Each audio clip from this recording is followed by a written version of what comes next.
চলুন এবার জেলা থেকে শহরে নজর রাখি। তার কারণ বলেইছি, আরো একবার বলছি, ঘরে বসেই হবে দুর্গা দর্শন। নজর রাখবো এবার উত্তর কলকাতার দিকে। হাতিবাগান নবীন পল্লীর পুজো আপনাদের দেখাবো। এই পুজো 91 বছরের পুরনো পুজো এবং তাদের পুজোর থিম কি ছবি দেখাচ্ছি আপনাদের। হাতিবাগান নবীন পল্লী, অনবদ্য মণ্ডপ, প্যান্ডেল আর তাদের থিম আমার দেশ আমার দুর্গা। এখনকার ছবিটা একটু দেখি।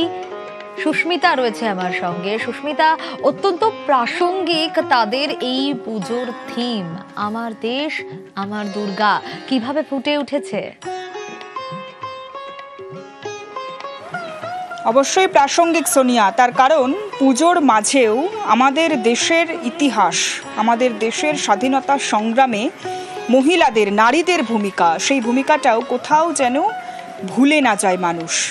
সেই কথাই, সেই স্মৃতি বারংবার দৃষ্টিপাত করছে এই হাতিবাগান নবীন পল্লী। 91 বছরের পুজো তাদের এবং এবছরের থিম আমার দেশ আমার দুর্গা। পুজো মণ্ডপের মন্থরে মন্থরে পুজো মণ্ডপের প্রত্যেকটি ছত্রে রয়েছে স্বাধীনতা সংগ্রামে নারীদের অবদানের কাহিনী। পুজো মণ্ডপ একবার দেখাই, যেখানে পুজো মণ্ডপে গোটা যে 1942-এর পর ভারত ছাড়ো আন্দোলন, মহাত্মা গান্ধী থেকে আরম্ভ করে প্রীতিলতা ওয়াদ্দেদার, তাদের যে স্বাধীনতা সংগ্রাম, তাদের যে ইতিহাস, সেই ইতিহাসকেই তুলে ধরা হয়েছে। এমনকি স্বাধীনতা সংগ্রামে ভারতে নারীদের ক্ষমতায়নে যে সমস্ত মহিলাদের ভূমিকা অনস্বীকার্য, অথচ ইতিহাসের পাতায় যাদের ভূমিকাকে সেই অর্থে ফুটিয়ে তোলা হয়নি, তাদেরকেই এখানে বারংবার বন্দিত হয়েছে, তাদের নামই এখানে বারংবার উজ্জ্বল প্রজ্জ্বল রূপে ফুটিয়ে তোলা হয়েছে।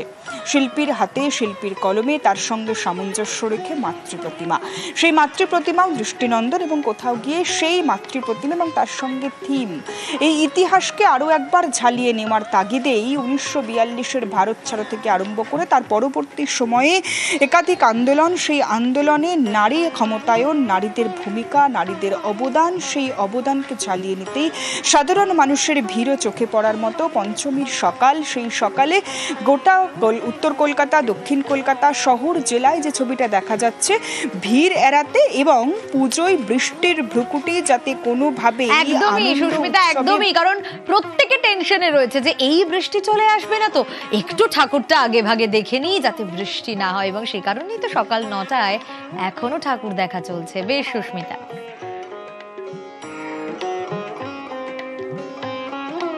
আর বলে